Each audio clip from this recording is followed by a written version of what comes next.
വിധീത് വല്ലാത്ത ചതീത്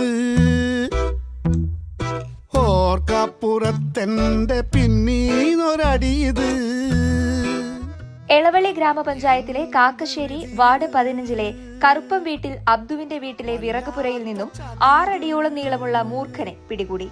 കാക്കശ്ശേരി പുതുനഗറിലാണ് അബ്ദു താമസിക്കുന്നത്. വിറകുപുരയിൽ നിന്നും ചകിരിയെടുക്കുന്ന സമയത്താണ് മൂർഖനെ കണ്ടെത്തിയത്. വിവരം അറിഞ്ഞെത്തിയ ഗ്രാമപഞ്ചായത്ത് പ്രസിഡന്റ് ജിയോ ഫോക്സ്, ജനപ്രതിനിധികളായ സുരേഷ് കരുമത്തിൽ, PM അബു എന്നിവരുടെ നേതൃത്വത്തിൽ വിദഗ്ധരെ വിളിച്ചു വരുത്തി മൂർഖനെ പിടികൂടുകയായിരുന്നു. പാമ്പിനെ വനം വകുപ്പിന് കൈമാറും. കത്തണ വെയിലത്തും കണ്ണ് കാണാതിരിപ്പാണ്.